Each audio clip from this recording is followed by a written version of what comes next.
Olá, vamos agora falar um pouquinho sobre as resinas compostas e eu quero falar com vocês de dois aspectos principais. Primeiro, a gente vai falar um pouco sobre o material em si, como ele está sendo utilizado nesse momento, e depois eu vou falar um pouquinho sobre o que a gente consegue perceber de evolução, o caminho, né, as perspectivas desse material em termos de futuro.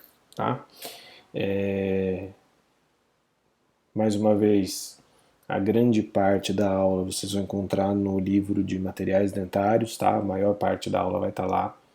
Também tem bastante livros de dentística do Baratieri, os livros que falam da parte restauradora também tem bastante conteúdo sobre resina composta, então é fácil de achar, um assunto que é fácil de achar para estudar, tá?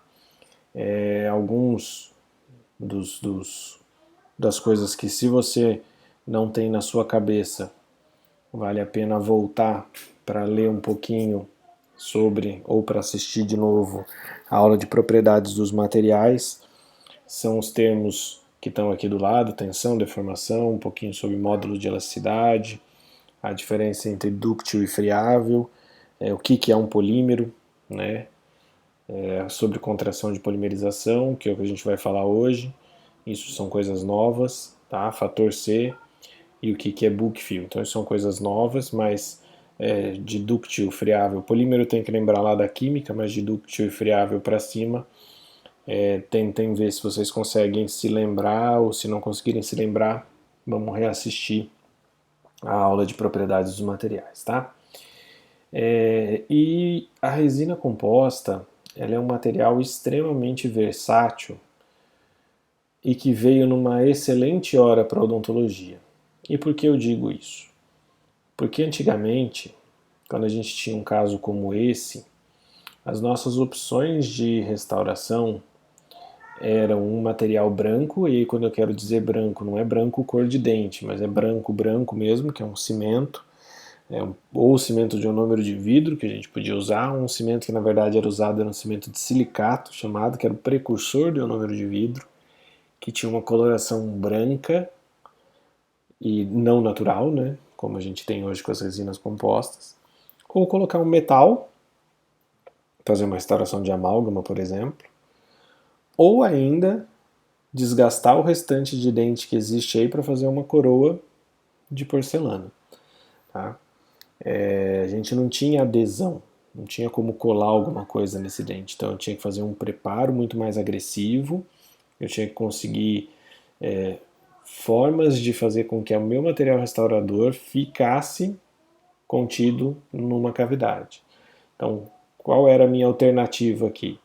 Ou tentar um desses cimentos que não tinham uma boa lisura superficial, não tinham um bom aspecto estético, mas mesmo assim eram melhores do que uma restauração metálica, ou a pessoa partia para restaurações indiretas mesmo, né? Para desgastar esse dente como um todo e colocar uma cerâmica por cima, colocar uma coroa cimentada em cima. Da mesma forma, dentes que tinham perdas de cúspide, como a gente tem esse caso aqui, que já é um dente que tem uma cárie bastante extensa, que na hora que, não sei se vocês se lembram dele, mas ele está lá na nossa aula de amálgama, porque era a alternativa que a gente tinha, uma das alternativas que a gente tinha, para restaurar um dente posterior com uma cárie grande, ou era amálgama ou era uma incrustação metálica, não tinha outra saída, não existia outra saída. Hoje em dia, com as resinas compostas, a gente tem um material tão versátil que as primeiras opções que a gente tinha tempo atrás acabaram sendo quase que descartadas. Né? Hoje em dia a gente faz muito pouco amálgama, por N motivos, mas um deles é por conta da difusão e da facilidade que trabalhar com a resina de uma certa forma. Né?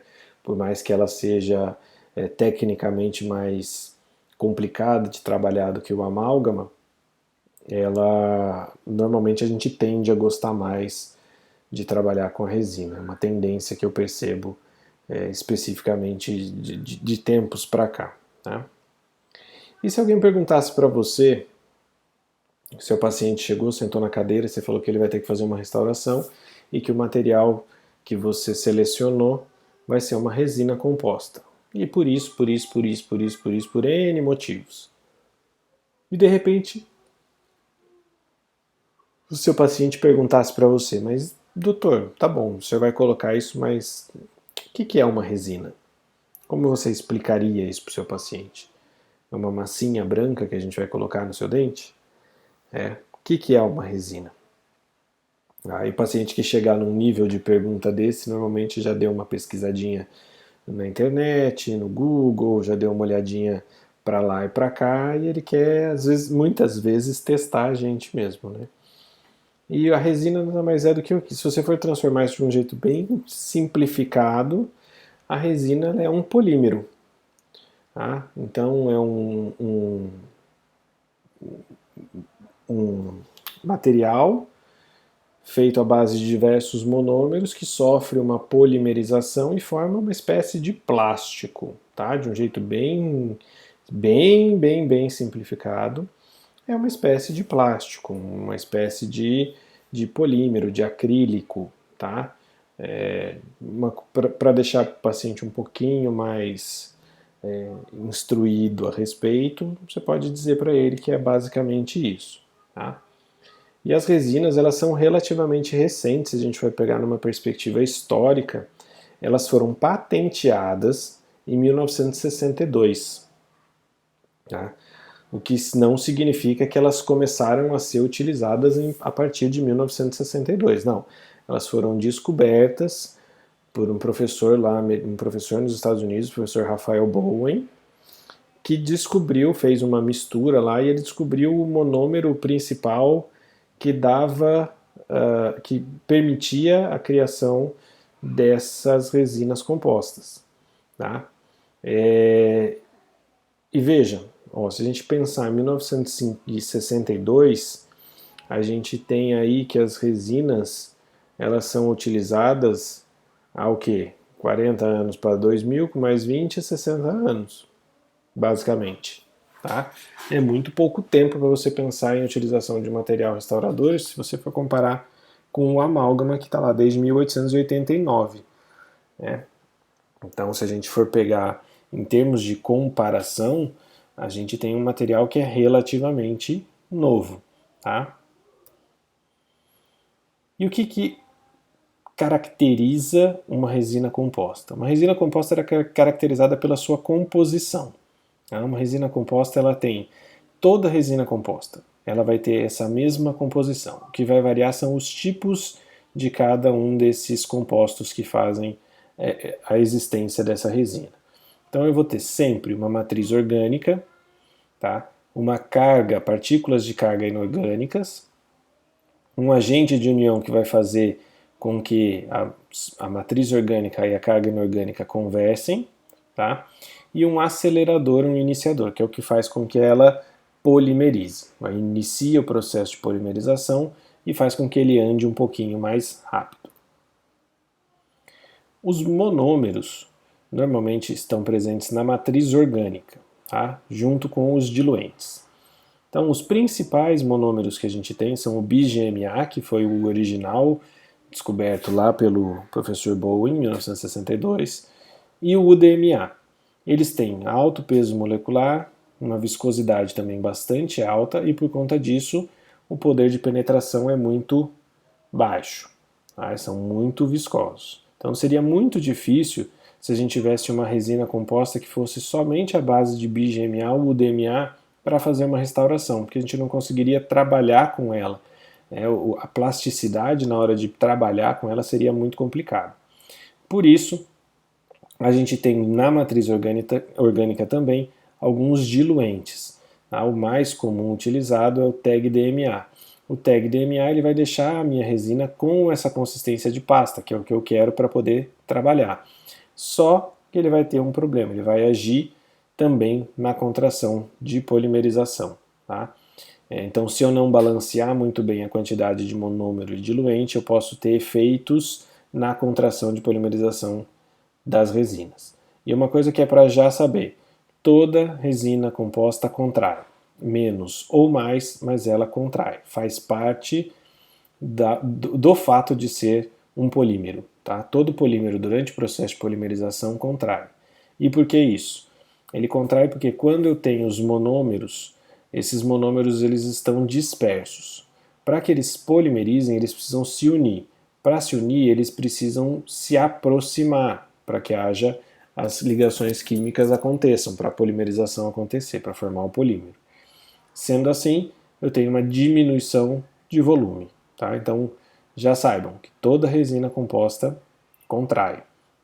E o principal motivo pela contração de polimerização está aqui. É a presença dos monômeros, é a polimerização que acontece dos monômeros e diluentes que estão na matriz orgânica.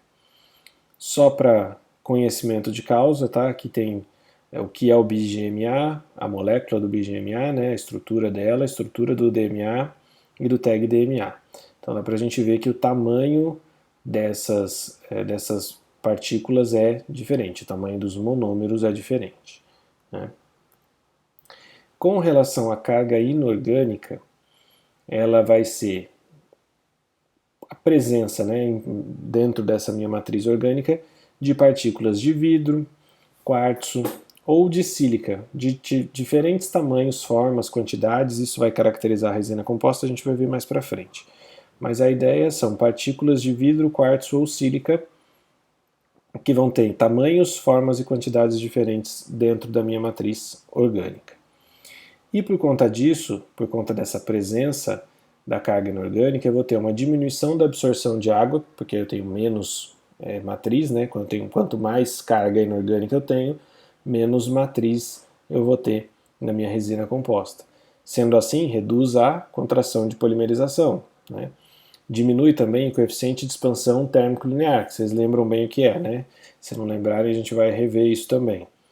E aumentam a resistência ao desgaste, porque a matriz orgânica não tem boa resistência ao desgaste. As partículas de carga, sim. Então, por exemplo, a gente tem quartzo e sílica coloidal como os que mais aparecem, e mais alguns outros tipos de vidro, algumas cerâmicas têm sido colocadas, algumas partículas de zircônia, por exemplo, têm sido colocadas em algumas resinas mais atuais. Então, esse tipo de partícula é colocada para suprir, para melhorar as características físicas dessas resinas. Então, lembrando só lá das propriedades dos materiais sobre o coeficiente de expansão térmico linear, então vocês se lembram que é a expansão que tem qualquer tipo de material quando você tem alteração de temperatura, né? A alteração de dimensão com alteração de temperatura. Vamos lembrar lá do piso ou do revestimento que é assentado, que tem aquele espacinho onde a gente tem um rejunte para que ele possa sofrer esse tipo de expansão e contração sem estufar ou sem quebrar o piso. Tá? O agente de união é uma molécula que ela é anfótera, ela tem um lado que é hidrofílico, um lado que é hidrofóbico. E aí essa partícula, esse agente de união, ele vai fazer com que a minha parte orgânica e a parte inorgânica da minha resina composta, elas conversem, elas fiquem instáveis, né, para que não haja uma dissociação de uma e da outra, que elas não se separem. Tá bom? Normalmente esse agente de união é um silano. Além disso, eu tenho os iniciadores e os aceleradores, que são os que são responsáveis pela reação de polimerização. Eu tenho a minha resina estável, e aí eu vou...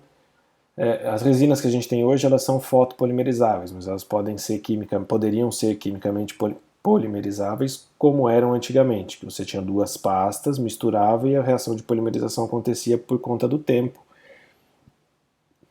E depois dessa mistura, dessa manipulação. Hoje não, hoje elas são a gente tem fotoiniciadores nas resinas, então a gente precisa do fotopolimerizador, a gente faz aplicação de uma luz específica, a gente vai estudar isso mais para frente também, e aí quando a gente aplica essa luz específica, a gente tem o início e depois, por conta das partículas que a gente tem, dos iniciadores que a gente tem, e a aceleração, de repente, dessa dessa presa da resina, dessa polimerização da resina composta. Quando a gente pega uma resina composta e vai pegar e vai olhar ela ao microscópio, o que a gente vai enxergar de uma maneira geral? Tá? A gente vai enxergar uma matriz orgânica, as partículas de carga, e ao redor dessas partículas de carga a gente vai ver o agente de união, fazendo com que as duas coisas conversem. Então esse aí é esquematicamente o que a gente enxergaria numa resina composta. Se a gente for pegar uma microscopia de uma resina composta, o aspecto visual dela seria basicamente esse. Então a gente tem partículas de diferentes tamanhos e formas impregnados numa matriz resinosa. A gente não consegue ver, lógico, o agente de união aqui. Para não esquecer, a gente tem aí as partículas de carga, essas partículas de carga estão cobertas por um agente de união e estão dentro da minha matriz. Tá? Só para avisar, nessa aula temos alguns exemplos gastronômicos, então quem não almoçou ainda ou quem fica sugestivo, fica com fome facilmente, pega lá um lanchinho, pausa o vídeo, pega um lanchinho e volta, que vai ter mais. Quais seriam as propriedades ideais de uma resina composta? Como que eu penso numa resina composta perfeita? Ela teria uma resistência ao desgaste, lisura superficial, contração de polimerização praticamente zero, boa resistência à fratura, estabilidade de cor, não quero ficar trocando a minha resina composta porque ela escureceu ou porque ela ficou mais clara com o tempo. Tá? Expansão higroscópica controlada. O que é expansão higroscópica? A resina, por ter a parte orgânica dela, ela absorve água, então ela pode sofrer uma expansão chamada expansão higroscópica. Ela absorve um pouco de água e incha. Mas se eu fizer uma boa polimerização, um bom acabamento, um bom polimento, isso é bem minimizado, tá? Bem minimizado. Expansão térmica também similar à de estrutura dental, para que eu não tenha aqueles problemas que a gente conversou sobre na aula de propriedades, né, sobre isso. E que ela tenha uma boa radiopacidade, para que eu veja a minha resina numa radiografia e eu saiba que aquilo ali é uma resina e não é uma lesão de cárie, por exemplo, que pode confundir a gente. Existiam, né, mais antigamente, hoje é mais difícil, mas resinas radiolúcidas. Então, você imagina que você faz uma restauração, por exemplo, com uma base de resina e você cimenta alguma coisa definitiva ali. Se você for olhar, ela sendo radiolúcida, vai parecer que tem alguma coisa por baixo ali que não está legal. Então vai te confundir, por exemplo, com uma lesão cariosa. E aí você pode, de repente, abrir um dente ou perder um tratamento, porque você vai ficar naquela dúvida se foi ou não foi, se é ou não um problema, né? Então, todo material restaurador, seja ele provisório, seja ele permanente, tem que ter essa radiopacidade. É muito importante isso.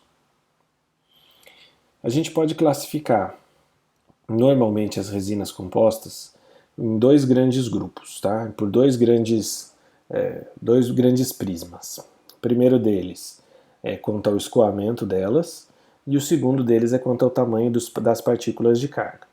Quanto ao escoamento, a gente vai ter três tipos de resina composta. Tá? Uma delas que a gente chama de resina compactável. Era muito comum ouvir essas resinas como resinas condensáveis. Tá? Era um jeito comercial que foi tentado vender, mas é um nome que é muito equivocado. Né? Uma resina você não consegue condensá-la porque você não consegue diminuir. Se vocês lembrarem da aula de amálgama, condensar é diminuir de volume, e a gente não consegue diminuir de volume a resina por meio de instrumentação. Tá? As convencionais, que são as pastosas que a gente usa no nosso dia a dia, e as fluidas ou resinas flow, que é como a gente acha comercialmente o nome dessas resinas. As resinas compactáveis, elas têm uma resistência à abrasão maior. A ideia dessas resinas é tentar convencer ou tentar vender para a gente que ela seria um substituto mais seguro para o amálgama. Tá? Então a tentativa é de copiar as características do amálgama só tendo estética. Essa resina mesmo que está na imagem aqui para vocês Eu me lembro da propaganda dela na época, que era o amálgama branco, né, que ela tinha uma resistência muito boa e que ela tinha um aspecto estético que o amálgama não tem, né? Então, as resinas elas têm uma resistência à abrasão melhorada, compressão também, um desgaste superficial bem pequeno, então a resistência, o atrito, né, a resistência ao atrito, à abrasão é muito boa, a contração de polimerização pequena, menor que 2%, e uma alta densidade. Então elas são mais firmes, que teoricamente ajudariam a gente a ter uma escultura melhorada. Então é mais fácil você colocar a resina e ela ficar no lugar, e você esculpir, uma esculpibilidade, não sei se existe esse termo, depois eu vou procurar, mas é mais fácil para a gente esculpir essa resina. Ela seria mais fácil de acomodar em certos locais de maior dificuldade de acesso. Você conseguiria posicionar ela lá e lá ela ficar, né? E, consequentemente, uma facilidade para obter ponto de contato, que é um grande problema em restaurações de resina composta, e isso a gente vai conversar numa outra oportunidade. Já as resinas convencionais, elas vêm sofrendo melhoras de propriedades o tempo todo, porque são as resinas que a gente tem hoje em dia que a gente mais usa. Então, elas estão sempre em evolução, e é uma evolução muito grande que essas resinas têm passado e continuam passando. Elas podem ser utilizadas em áreas de grande esforço, né? Tem lisura superficial que também vem melhorando com o tempo. A gente tem hoje resinas suprananométricas que têm uma lisura superficial sensacional, a gente vai conversar isso até o fim da aula. É onde eu tenho o maior contingente de marcas, né, hoje em dia, então eu tenho marcas de resinas convencionais, quase toda empresa que trabalha com resina faz resinas convencionais e flow, tá? São as duas que a gente mais vê. As compactáveis acabaram saindo saindo um pouquinho de cena. E por que saíram de cena? Saíram de cena porque essas resinas convencionais se provaram tão eficientes hoje em dia quanto a ideia que se tentava vender daquelas compactáveis. Elas têm a mesma indicação, só que você pode usar tanto para dente posterior quanto para dente anterior, e você tem que tomar cuidado para fazer o contato proximal só, tá? Porque a resina, com o amálgama, você consegue condensar ele em direção à matriz que você está usando, numa classe 2, né, por exemplo, numa restauração que precise ser refeita proximal, então você consegue condensar em direção, enquanto que na resina você não consegue. E sendo assim, fica mais complicado para você conseguir ponto de contato, um bom ponto de contato. Então você tem que usar ou algum dispositivo especial, ou fazer alguma técnica, né? E aí vocês vão aprender isso com a gente na hora da clínica. Vocês podem ter mais de um tipo de técnica que vocês podem usar. Além de técnica, vocês podem usar grampos específicos, sistemas de matriz diferenciados, enfim, são vários outros aspectos que dão para a gente trabalhar para melhorar essa deficiência ser resolvida. E as resinas fluidas, elas têm um desgaste maior da superfície, né? Então as indicações delas são um pouco mais restritas. Normalmente a gente não indica como uma restauração inteira fluida, porque ela tem uma resistência mais baixa de desgaste, né? Uma resistência ao desgaste. São excelentes para cáries incipientes, para reparos de restaurações, para usar como selante, porque elas são fluidas. A gente tem hoje em dia, né, diferentes consistências até dentro da flow, né, como tem aí na foto, uma que é um pouco mais firme, outra que é um pouco mais fluida, tá? É muito boa para regularizar cavidades ou para amortecer choques, né? Então, porque ela tem um módulo de elasticidade um pouquinho diferente do módulo de elasticidade das convencionais, né? Ela é menos rígida e ela tem um menor estresse interno de contração. Ela ajuda muito a promover vedamentos marginais, então dá para fazer uma camada de resina flow e depois restaurar com uma resina convencional. O outro jeito que a gente caracteriza as resinas compostas é com relação ao tamanho das partículas delas. Eu posso ter cookies com gotas de chocolate pequenininhas, eu posso ter cookies que têm partículas grandes, como uma castanha, uma amêndoa e várias partículas pequenininhas, como grãos ou multigrãos. Eu posso ter só com os pequenininhos, enfim. E aí a odontologia vai mais uma vez se repetir, como eu falo para vocês, que a gente vai ter uma ideia, outra ideia, junta as duas. Uma ideia, outra ideia, junta as duas. E aí assim a gente vai andando. Tudo começou com resinas de macropartículas. Tá? Eram partículas de 15 a 100 micrômetros que tinham de 60 a 65% de carga. E um exemplo eram as resinas químicas, que eu falei para vocês. A presa delas era química. Então, para trabalhar com esses materiais, eu trabalhei isso na disciplina de materiais dentários, a gente foi apresentado quando eu estava na graduação ainda. Mas logo já saíram de uso. Tá? Então, como é que a gente trabalhava com elas? Você pegava um pouquinho de uma pasta, outro pouquinho da outra pasta, a pasta A e a pasta B, promovia a mistura e tinha que levar para a boca e esperar porque ela já polimerizava. E polimerizava muito rápido. Então você não podia perder tempo esculpindo, você enchia a cavidade com resina e depois se virava para esculpir na broca. Tá? Normalmente era assim que a gente tinha que fazer, ou que se precisava fazer quando se utilizava esse tipo de resina. Depois a gente mudou das macropartículas para as micropartículas. Por quê? As macropartículas tinham um grande problema, um problema de lisura superficial. E aí se pensou que, vou colocar então partículas pequenas porque eu vou ter uma boa lisura superficial.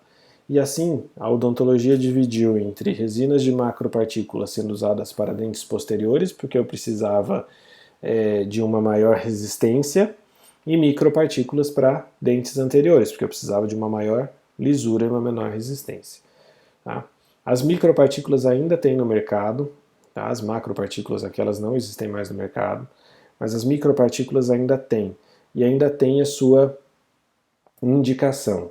Né? Quando você vai fazer, por exemplo, uma faceta direta de resina composta, você pode usar uma última camada de uma resina de micropartículas, que você vai ter uma camada de esmalte mais superficial, que você não vai ter necessidade de resistência mecânica e você vai ter uma lisura muito boa, você vai conseguir uma boa lisura superficial.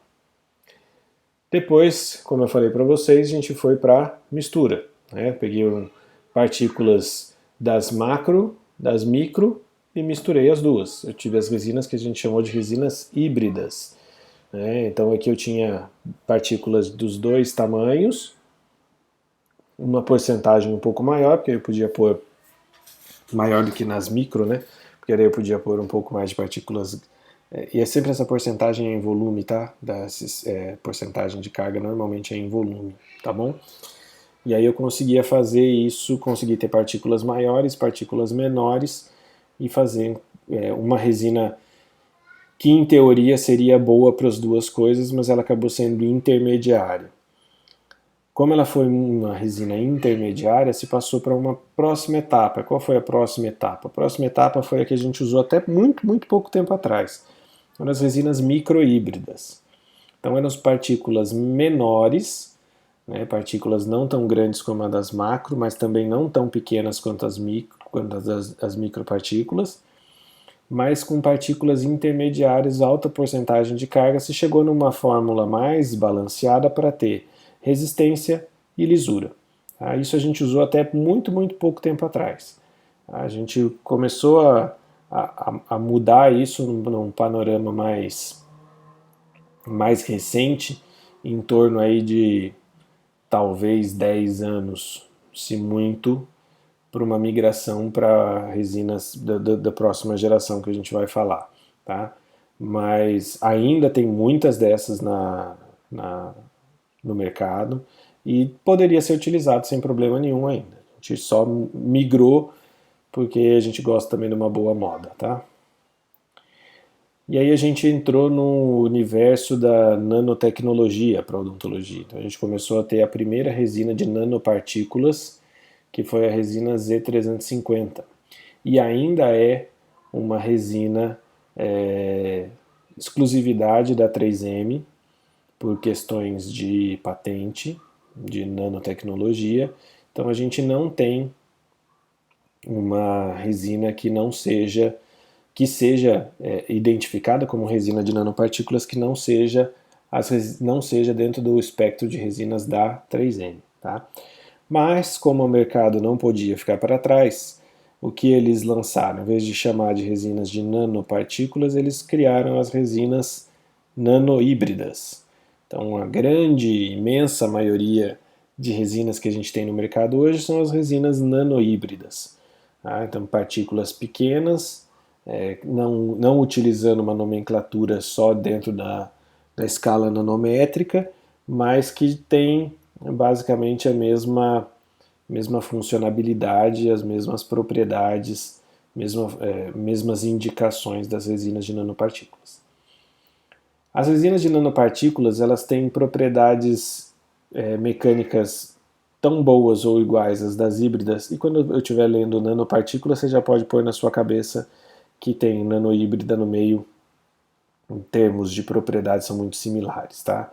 Propriedades mecânicas iguais das híbridas e microhíbridas, uma contração de polimerização menor, apesar das partículas serem menores, por conta do arranjo que essas partículas têm, eu já vou mostrar isso para vocês, tem uma alta resistência ao desgaste, uma lisura superficial superior à das micropartículas e, consequentemente, uma manutenção de brilho superficial por mais tempo.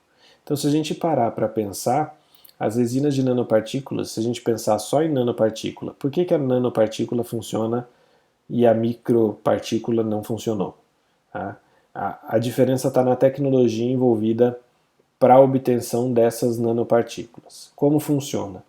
A nanopartícula, essa Z350, ela parece partículas grandes, não parecem? Se a gente for olhar bem de perto, são partículas pequenininhas formando o que eles chamam de nanoaglomerados. Esses nanoaglomerados se comportam como uma partícula macro. Sendo assim, eu tenho uma resistência melhorada. Mas no momento em que eu for dar o polimento, ao invés de eu deslocar o nanoaglomerado inteiro ou uma partícula do tamanho desse nanoaglomerado e gerar uma vala maior, o que acontece é que eu consigo tirar só as partículas pequenas que estão presas nesse nanoaglomerado. Enquanto que se eu pegar, por exemplo, a Z250, que está aqui do lado, eu tenho partículas bem pequenas e eu tenho partículas um pouco maiores. Então, se eu tirar uma partícula dessas da maior, por exemplo, eu vou gerar ali um defeito maior. Enquanto que na nanopartícula isso não vai acontecer, porque eu vou desgastar o nanoaglomerado e vou tirar só as nanopartículas, eu nunca vou tirar um nanoaglomerado inteiro. Para entender isso, visualizar isso, então imaginem que aqui são os nanoaglomerados. E conforme eu for fazer o polimento, eu vou tirar bolinha por bolinha dessa frutinha, ao invés de eu tirar a fruta por inteiro. Tá? Então eu vou gerar buraquinhos muito menores, e isso faz com que eu tenha uma lisura de superfície muito menor.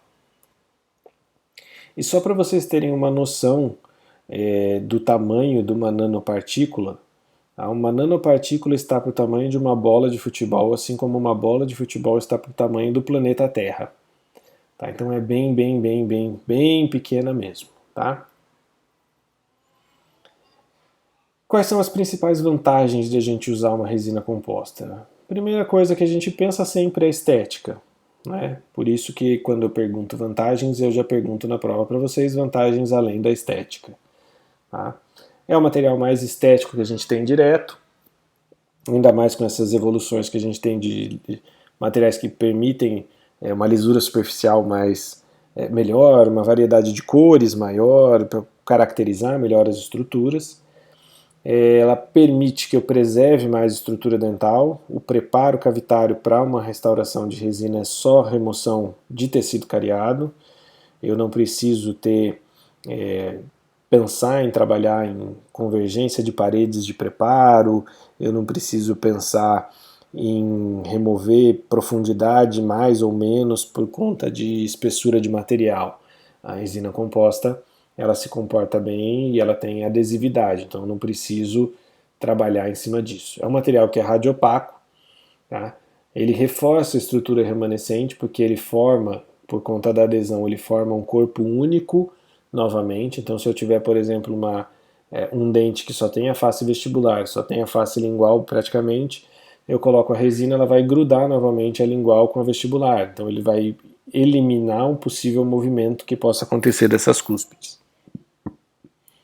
E a facilidade de reparo. Se fraturar um pedacinho da sua resina composta, você faz uma asperização e coloca uma nova resina composta ali em cima. Você consegue fazer reparo. O amálgama você não consegue fazer reparo porque ele não une um amálgama com o outro. A resina sim. A resina você consegue trabalhar para isso. Mas não é só vantagem que tem a resina composta, né? Ela tem uma contração de polimerização, que é um problema e pode ser um problema, a gente vai falar disso na sequência. A resistência ao desgaste, que ainda não é o ideal, tá? Ainda não está, se a gente comparar com amálgama, se eu tiver resina versus dente, quem vai desgastar é a resina, tá? A técnica é uma técnica mais sensível, especialmente pelos passos de adesão, que a gente vai falar numa outra aula, na próxima aula, na verdade. E tem a dificuldade de restabelecimento de ponto de contato, tá? Especialmente nas restaurações de classe 2 com envolvimento mesial e distal. Né? E aí você vai ter um trabalhinho um pouco maior para conseguir esse ponto de contato. Com relação à contração de polimerização, como eu já disse para vocês, é um material, ela é inerente do material. Tá? E aí aqui a gente vai estar representando os diluentes pelo verdinho e pelo laranja a gente está representando os monômeros. Então se eu tivesse uma resina só de diluentes, vocês acham que ela contrairia mais ou menos do que a resina que tem só monômeros e se eu tivesse todos juntos? Então vejam, ela ocupa um espaço muito maior quando eu tenho a mistura dos dois do que se eu comparar a resina só monômero ou a resina que seria feita só com diluente. Se eu tiver polimerização disso, o que vai acontecer? Eu vou ter todo esse encurtamento acontecendo. Então vejam, quando eu tenho a combinação dos dois, eu tenho uma contração intermediária. Se eu tivesse só diluente, a contração era maior. Se eu tivesse só monômero, a contração era menor. Mas eu tenho uma contração intermediária na terceira situação. E é isso que eu desejo, porque aí eu consigo manipular o material de uma boa maneira, porque eu tenho um diluente me ajudando a fazer isso. Se eu tivesse só monômero, eu não conseguiria manipular. E eu tenho uma contração de polimerização minimizada na medida do possível. Durante o processo de polimerização, a resina ela passa por 3 fases que a gente chama. A gente chama de uma fase pré-gel, e é nesse momento que a resina ela ainda consegue acomodar internamente algum tipo de tensão, ela consegue se deformar internamente. Tá? Eu tenho um ponto gel, a partir desse momento é o ponto de solidificação dela, e eu tenho o que chama de fase pós-gel, que ela continua a polimerização, mas só que aí ela gera uma tensão externa. Ela não consegue mais acomodar tensões de forma interna. Por que isso é importante saber? Porque aí eu tenho como pensar nesse momento que já que na fase pré-gel a resina consegue internamente acomodar um pouco essas tensões, seria legal que o meu processo de polimerização tivesse um tempinho maior nessa fase pré-gel. E aí a gente vai estudar em como é que eu vou fazer para que isso aconteça. Além disso, a gente tem um grande inimigo nosso, que é a configuração das cavidades que a gente prepara. Né? E essa configuração a gente vai dar o nome de fator C. O que é o fator C? O fator C é uma continha que a gente faz para ver o número de superfícies de resina que estão em contato com paredes de cavidade e divide pelo número de superfícies de resina que está sem nenhum contato com nenhuma parede de cavidade. Então eu vou ter, a ideia é como se fosse um cabo de guerra. Tá?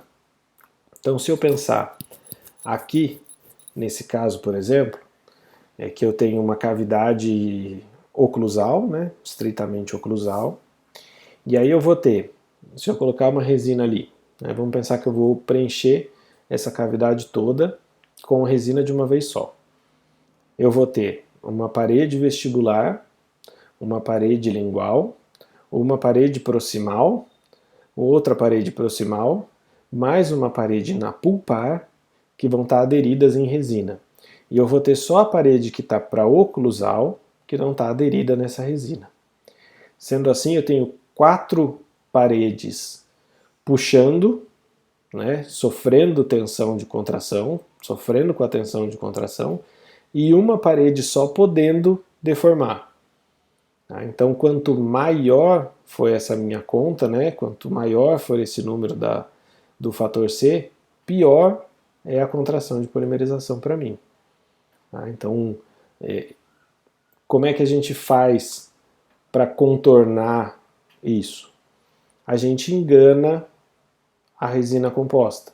A gente usa uma técnica de restauração chamada de técnica incremental.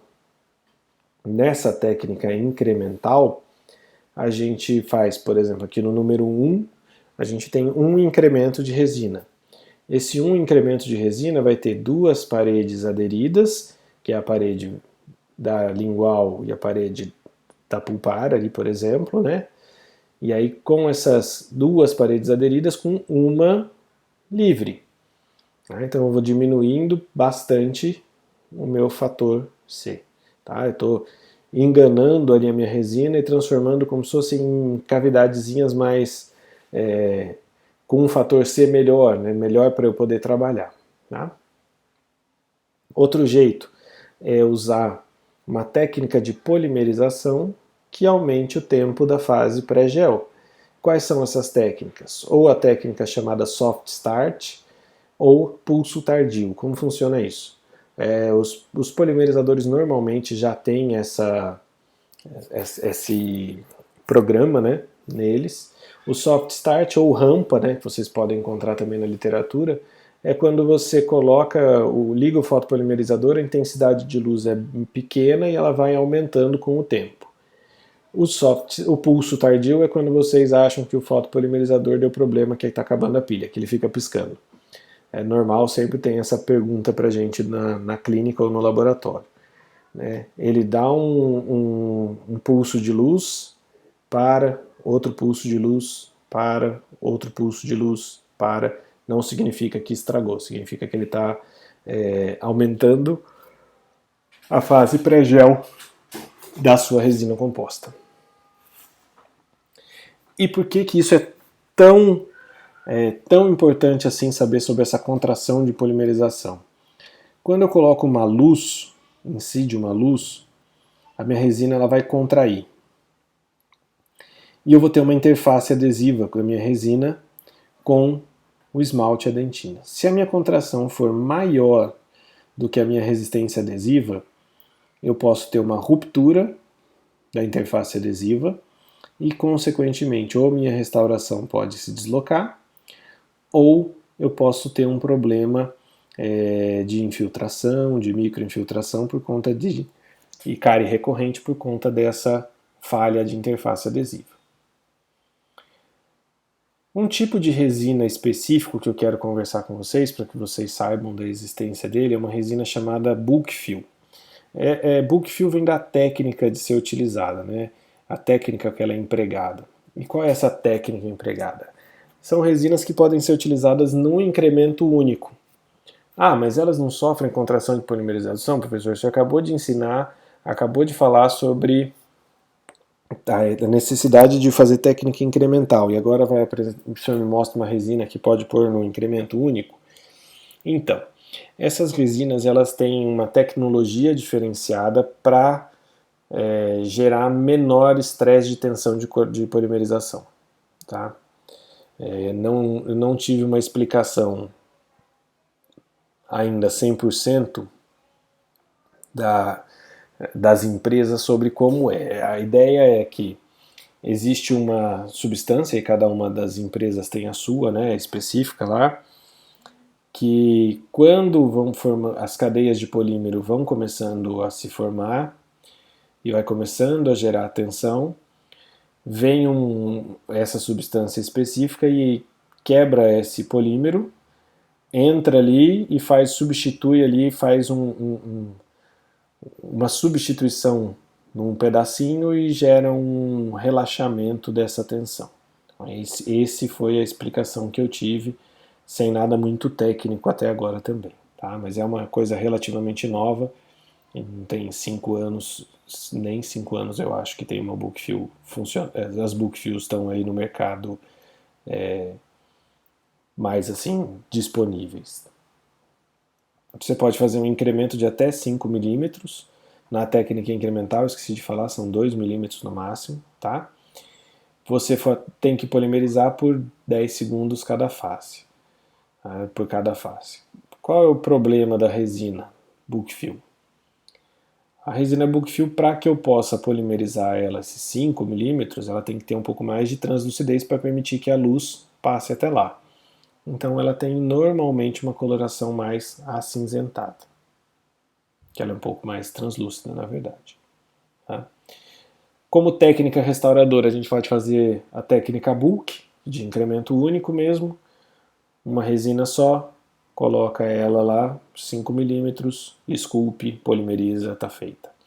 Ou a gente pode usar a técnica que é conhecida como bulk and body. Como funciona essa técnica? Você coloca metade da restauração ou uma base da restauração com resina flow e depois finaliza com uma resina convencional. Tá?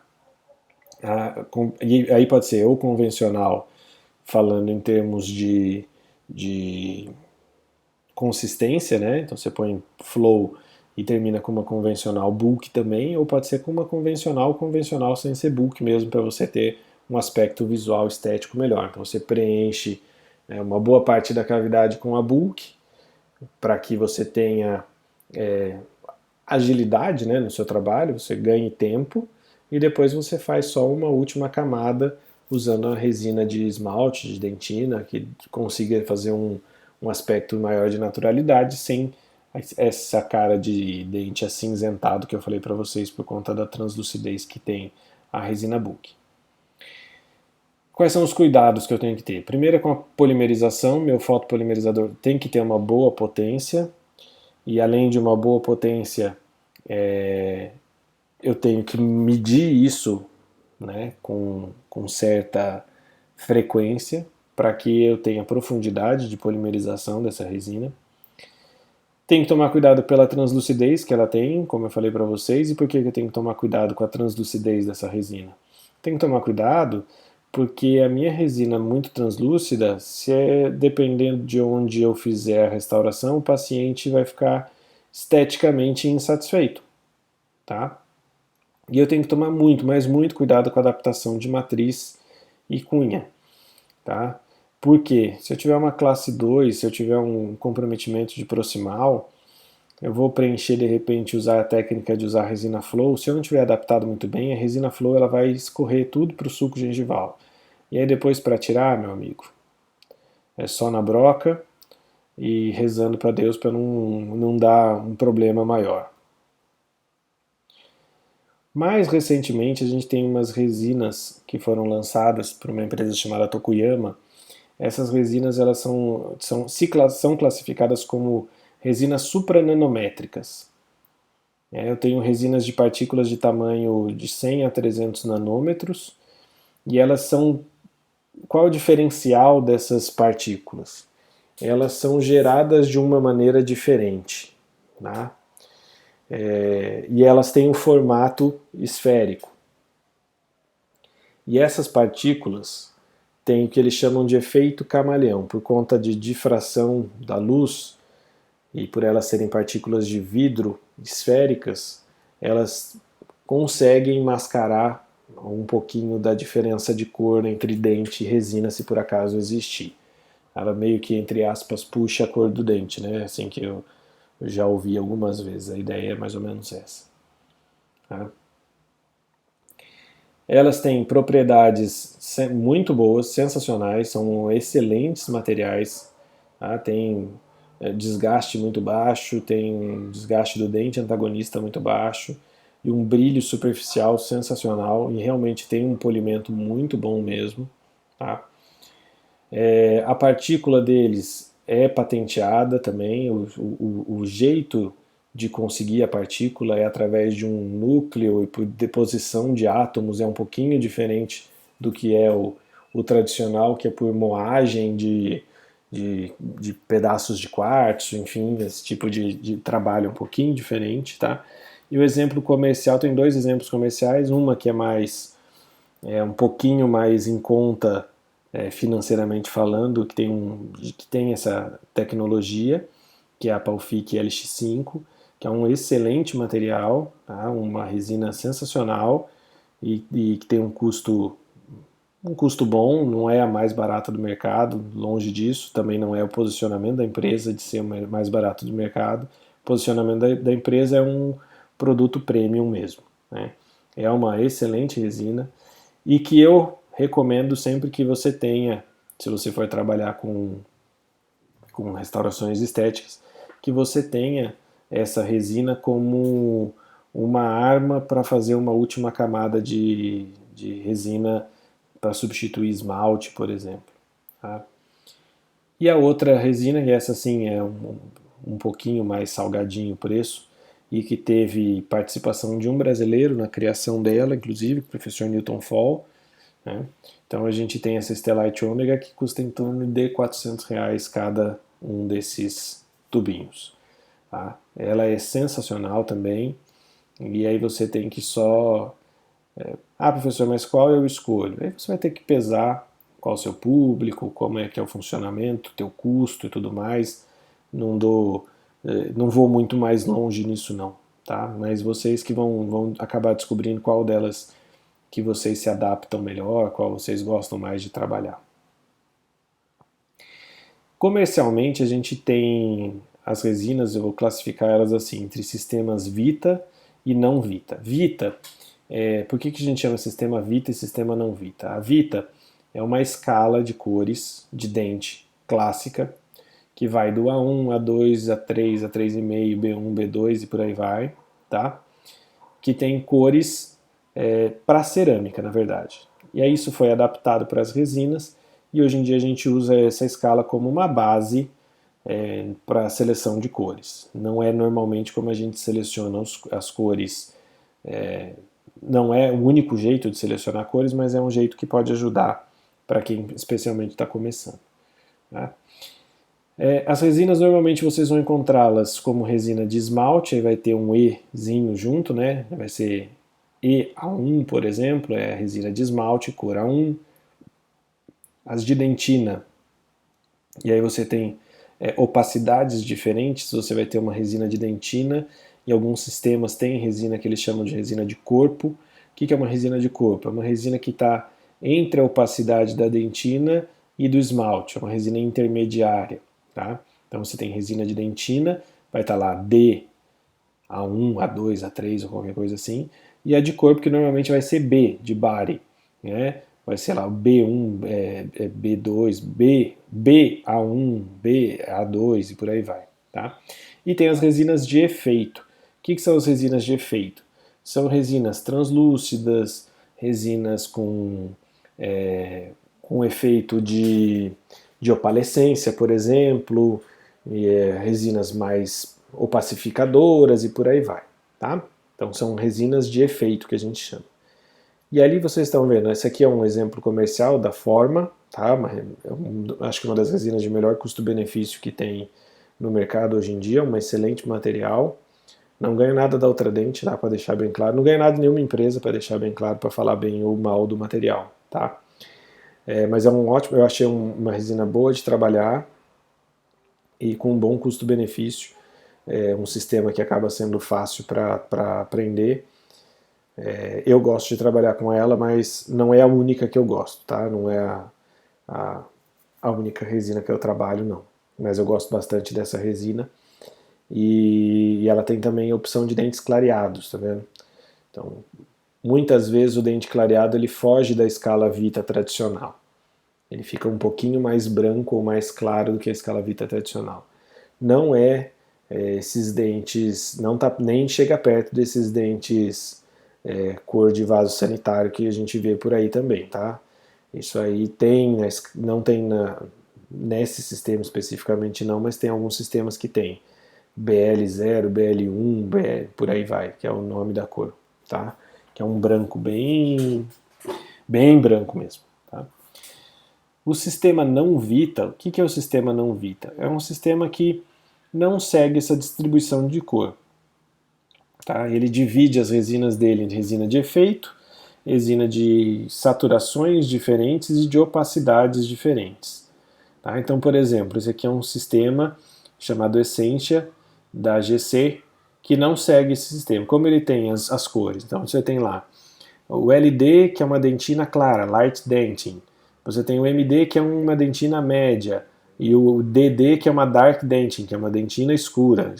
Então é aí que você vai trabalhar, dentina. Então, e se vocês olharem logo para baixo do nome, vai ter quanto mais pro light ela é, mais opaca ela é. Quanto mais pro dark ela está, mais croma, está escrito ali, mais saturação tem. Tá? Esmalte é a mesma coisa, um light enamel e o dark enamel. Então você vai ter lá opacidade e croma. Uma universal, que seria uma intermediária, e um liner, que é para mascarar fundo. Esse ML é para mascarar fundo escurecido. Então você escolhe diferente a cor aqui. Você não vai mais por ali. Você vai ser uma dentina se você quer mais saturação ou mais opacidade na dentina, e se você quer mais saturação ou mais opacidade no esmalte. Então o sistema teoricamente é até mais fácil para fazer uma estratificação, por exemplo. Mas se você já se acostumar com o sistema, tá? Porque se você estiver acostumado com outro, às vezes é uma dificuldade um pouquinho maior. E mais recentemente a gente tem umas resinas bem interessantes, eu achei bem interessantes, eu estou chamando de resinas multicromáticas, eu não encontrei uma denominação para elas, mas pode chamar de multicromática ou de policromática talvez, que são resinas únicas, de cor única. Tá? É a mesma resina e aquele efeito camaleão que eu falei para vocês é potencializado. Então é a mesma resina.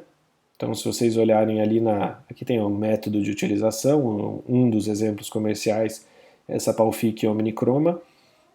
Essa eu não sei se existe já no Brasil, mas a gente tem uma brasileira que já está seguindo esse caminho também. Mas ó, se vocês olharem na primeira linha ali de todos aqueles dentinhos, está lá antes da fotopolimerização e depois da fotopolimerização na linha de baixo. Então você vê que por mais que seja diferente antes de fotopolimerizar, de todas as cores, é a mesma resina sendo usada para todas as cores da escala Vita. Depois de fotopolimerizada, ela tem um efeito camaleão tão grande que ela fica da mesma cor do dente que estava ali. Tá? A resina nacional que tem essa Vitra Unique, da FGM, eu achei muito legal. Esse exemplo que eles fizeram, eu achei que ficou sensacional. Então você pode ver que ela, entre aspas, puxa a cor mesmo, né? Antes de polimerizada e depois de polimerizada. Tá? Então, qual é o único cuidado que a gente tem que ter com esse tipo de resina? Eu preciso ter um substrato embaixo para ela puxar a cor. Tá? Então, por exemplo, se eu tiver um dente que fraturou, um dente anterior fraturado, que vai ter o fundo escuro da boca, eu preciso oferecer algum fundo para ela poder mascarar, para ela poder copiar essa cor. Tá? E na contramão daquelas resinas também com esmalte, dentina, corpo, efeito, a gente tem as resinas que foi lançada agora no início desse ano, chamada de resina universal. São resinas simplificadas, né? Então você tem lá uma cor A1, que seria equivalente a A1, C1 e D2, por exemplo. Aqui é a escala Vita, né? O exemplo da escala Vita, ela está organizada ali de uma forma diferente do que ela vem organizada de fábrica, mas você tem ali um sistema simplificado, uma resina que tem uma opacidade mediana, seria mais ou menos ali dentro de uma resina de corpo, vai, para fazer uma analogia, tá? ela tem um opaco, um dente clareado e algumas cores mais simplificadas, e uma cor única. Então, aqui como eles colocam como propaganda, seriam 8 cores, né, 8 tipos de resina que correspondem a todas as da escala Vita, da Vita clássica, né, que é essa daqui. Então, a gente vive um dilema na odontologia quando se fala de resina composta, no sentido de fazer uma técnica cada vez mais similar ao que é o dente, uma estratificação, por exemplo, com resinas de diferentes opacidades, diferentes cores, diferentes efeitos, para sistemas mais simplificados, de resinas que uma cor você vai pegar e vai fazer o dente inteiro, resolver todo o seu problema sem ficar fazendo muita estripulia aí de mudar de resina. Tá? Você ganha tempo com um resultado estético não tão bom, mas talvez com um resultado estético satisfatório, dependendo do caso que você estiver fazendo. E quando que eu vou usar a resina composta? Para que se usa a resina composta? A resina composta, enquanto material, de uma maneira mais ampla, ela é usada em todo tipo de restauração, né, todas as classes de restauração, para lesões cervicais não cariosas, tá, para cimentação de restaurações indiretas, o cimento resinoso é uma resina composta. Tá? Para restaurações indiretas e próteses fixas, eu posso fazer coroas de resina composta, eu posso fazer próteses fixas de resina composta. Para colagem de fragmentos, né, se eu tiver um dente que fraturou, soltou um pedaço, esse pedaço conseguiu ser salvo pelo paciente, você consegue colar ele de volta com uma resina composta. Para esconder descolorações de dentes, né, dentes escurecidos, por exemplo. Para selar fossas e fissuras, a gente pode usar. Para fazer reparo, seja em cerâmica, resina ou até em amálgama, dependendo do dente, tá? do tipo de restauração que tá, você pode fazer esse reparo. Para recontorno dental, então se eu tenho um dente que tem um problema de contorno, eu posso trabalhar e refazer o contorno desse dente. Para colar brackets, né, os brackets de ortodontia são colados com resina. E hoje em dia, para fazer os inserts de resina que são usados para o Invisalign também, né? Você usa a resina para fazer os apoiozinhos, né? Que o Invisalign, não sei qual é o nome técnico disso, mas que o Invisalign faz as forças, aplica as forças.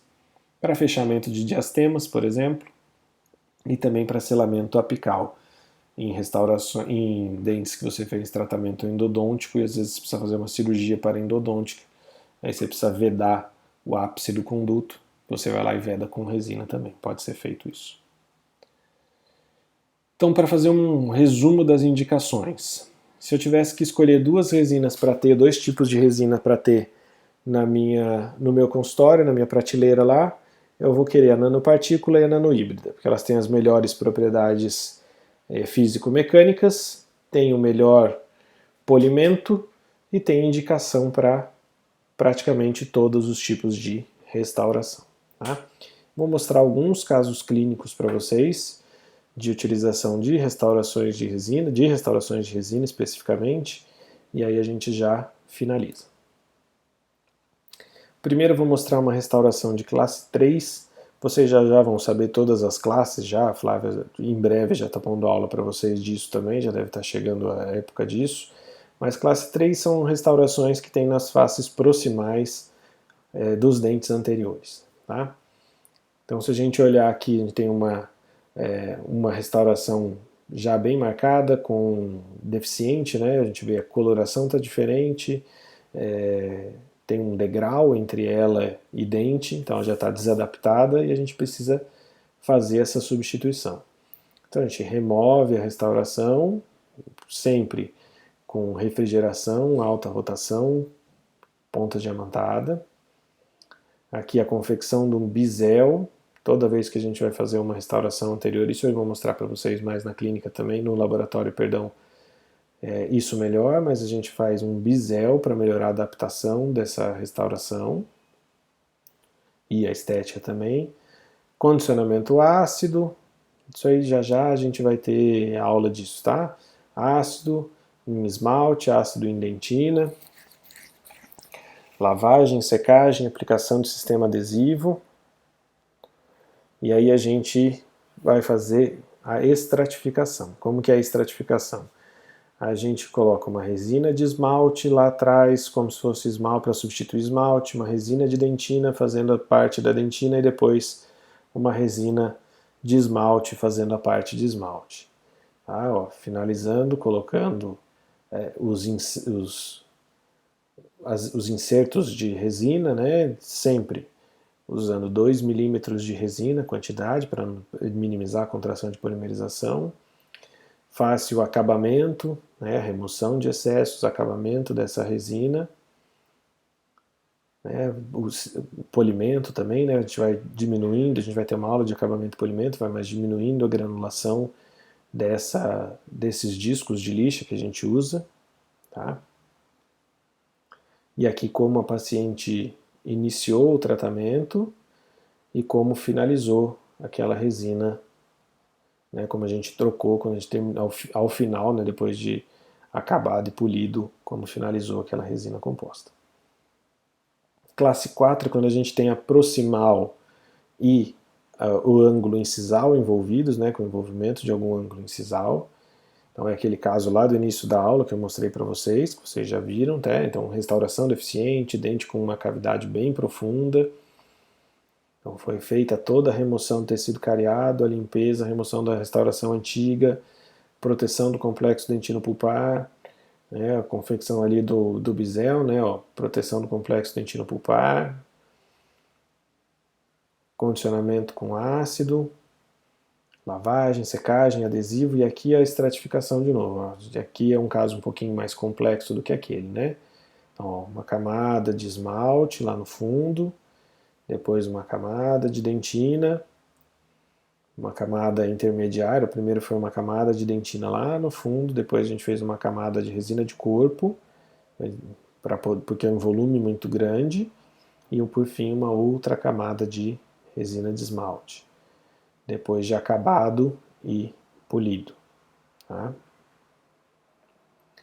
Restaurações de classe 1, isso aqui possivelmente vocês vão fazer muito consultório, tá? E é uma busca que tem tido muito, que é a substituição das restaurações de amálgama por restaurações de resina. Tá? Aqui bem clássico, né? Restaurações bem pequenininhas de amálgama, isso aqui é delícia de fazer, porque você tem bastante estrutura de dente, você tem uma restauração pequena que é fácil de remover, você ganha em tempo, você consegue fazer, por exemplo, as 3 restaurações de uma vez só, tá? Que é o que a gente fez aqui, removeu as 3, né, as 3 já ali sob isolamento absoluto, condicionamento ácido, esmalte, dentina, lavagem e secagem desse material. Isso eu vou falar para vocês sobre a secagem específica da dentina e de esmalte quando a gente falar de adesão, mas cuidado com jatos de ar na dentina, já vamos começar a colocar essa sementinha na cabeça de vocês. Aplicação do sistema adesivo, os incrementos de resina, e aí nesse momento a gente pode lançar mão de algumas técnicas diferenciadas. Como assim? Nossa resina, a maioria das vezes os dentes dos nossos pacientes têm alguma caracterização, né? Caracterização de sulco. Ou uma pigmentação mais escurecida, ou uma manchinha branca, ou alguma coisa do tipo. E a gente tem sistemas de tintas para fazer essa caracterização. Então são vários sistemas que a gente tem no mercado, aqui é um exemplo de um deles, tá? Que é o da Evoclair. Então a gente pode pegar, por exemplo, uma caracterização e deixar o sulco um pouquinho mais amarelado, que foi o que a gente escolheu usar aqui. A gente aplica ou com uma ponta do explorador ou com uma lima endodôntica, por exemplo. Né? Você pega a pontinha da lima, uma lima 10, por exemplo, que é bem fininha, você consegue fazer isso bem cuidadosamente. Tá? Pode ser um pincel bem fininho, aí a técnica vai depender da que você se adaptar. Finaliza com a resina, o pigmento é fotopolimerizável, tá? Aí você finaliza a técnica com uma outra camada de resina de esmalte que tem uma translucidez maior, e aí você vai conseguir ver por baixo a caracterização que você fez. Aí o ajuste dos pontos de contato, que tem ali os pontinhos escuros ali, é isso. O acabamento, polimento, utilizando pastas de polimento, utilizando pontas de silicone. Isso a gente vai ter uma aula só sobre acabamento e polimento para falar disso. E o resultado final. Então, como começou e como a gente finalizou o caso. Tá? A restauração de classe 1 pode ser pequenininha assim, mas ela também pode ser uma restauração de classe 1 mais ampla. Então, que já era uma resina mais antiga, a gente foi remover a resina, foi removendo, até que a gente achou a polpa. Ixi, e aí? E aí vocês tiveram aula com a professora Flávia, o que a gente faz aqui? Então, o que a gente fez aqui? Lava com água de cal, não é? Coloca lá o hidróxido de cálcio PA, por exemplo, depois coloca um cimento de hidróxido de cálcio, depois a gente protege isso com cimento de ionômero de vidro, e aí depois a gente já fez condicionamento ácido, a gente usou um cimento de ionômero de vidro modificado, né, nesse caso, e aí fez a aplicação do ácido, adesivo, e já fez a restauração na mesma sessão. Tá? Então, a restauração finalizada na mesma sessão.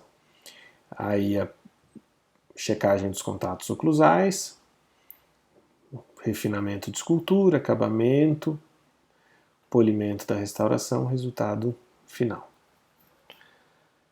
A restauração pode ser uma classe 1 um pouquinho maior, uma classe 1 composta. Então aqui uma restauração de amálgama que já tinha fraturado, já tinha perdido alguns pedacinhos dela por aí, né? Então a gente faz a remoção, limpeza da cavidade, condicionamento ácido, esmalte, dentina, aplicação de sistema adesivo e incremento por incremento. Aqui a resina Opares é uma resina que eu gosto muito também da FGM, tá? Foi feita a restauração de um, depois a restauração do outro. Passo a passo para a realização da restauração. Depois o acabamento e o polimento com pasta diamantada, por exemplo, que foi o que a gente usou aqui, uma pasta diamantada com um disco de feltro. Hoje a gente vai conversar sobre acabamento e polimento, por isso que eu estou passando rápido, tá? Classe 2, tive envolvimento da face proximal. Vamos lá, então remove o amálgama, uma matriz metálica sempre posicionada para proteger esse dente. Aqui um exemplo de seleção de cor usando a escala Vita, né? Hoje em dia a gente faz umas bolinhas de resina para ficar um pouco mais personalizada essa seleção. Limpeza da cavidade, condicionamento ácido, secagem, aplicação de sistema adesivo, e aí a gente vai usar, para conseguir um bom ponto de contato, uma matriz, um sistema de anéis. Tá? Esse anel ele promove uma leve separação entre os dentes para que a matriz, para compensar a espessura da matriz. E aí você consegue um bom ponto de contato usando ele, usando cunha, né, a cunha de madeira que está ali, e esse sistema. Tá? Tem as matrizes já pré-contornadas e já mais finas do que normalmente a gente tem as matrizes que vêm de enrolo. Bem posicionado, faz finalizada a restauração, né, já. Ajuste dos pontos de contato, polimento da restauração com sistema de pontas de silicone e o início da restauração e o início do caso e o final do caso. Também classe 2, um envolvimento maior, uma mais ampla. Teve uma fratura na cúspide, removeu a restauração antiga, limpeza da cavidade, uma cavidade profunda, fez a proteção do complexo dentino-pulpar, aplicação do cimento de hidróxido de cálcio, cimento de ionômero de vidro, aí a aplicação dos sistemas da condicionamento ácido total, né? Condicionando esmalte, dentina, lavagem, secagem, aplicação do sistema adesivo, e aí adaptando a matriz com o porta-matriz, tá? Um outro jeito de se pensar. Vejam, o que é extremamente importante, que eu veja todo o final, toda a minha restauração, toda a linha de terminação do meu preparo esteja em íntimo contato com a tira matriz metálica. Então isso eu estou enxergando ali, tá vendo? Não tem espaço entre a matriz e o dente, tá? Para que eu possa reconstruir isso da melhor maneira possível. Tá? Então a reconstrução com a resina composta, polimento da restauração, o inicial e o final. Aí a gente pode partir para as indiretas, né? Isso aí ano que vem a gente vai ter mais tempo para conversar, mas só para exemplificar o que dá para fazer com resina. Um dente com uma restauração muito ampla, tratamento endodôntico, foi removido tudo, preenchido com resina, preparado, moldado, e aí a gente tem uma peça de resina composta. Aí essa peça de resina composta vem e a gente cimenta ela em posição. Então é a peça cimentada, feita em laboratório. E também eu posso fazer inclusive próteses parciais fixas. Aqui um exemplo de uma prótese fixa. Tem a ausência de 2 elementos, a gente vai preparar um nicho para a minha prótese, tanto no molar quanto lá no incisivo lateral, que é um canino na verdade, né? Que está no lugar do lateral. Então a gente faz ali o preparo do molar, eu não vou falar nome porque vocês ainda vão aprender, mas esse é o preparo do molar. O preparo do canino é um pouco mais simplificado, né? Uma aleta, praticamente uma aleta na região palatina, tá? Isso é moldado, mandado para um laboratório, o laboratório trabalha em cima desse meu modelo e cria uma resina especial, sim, mas ele cria uma prótese fixa fechando esse espaço e aí ela é cimentada adesivamente. Tá? Aqui são as referências para na nossa volta, né?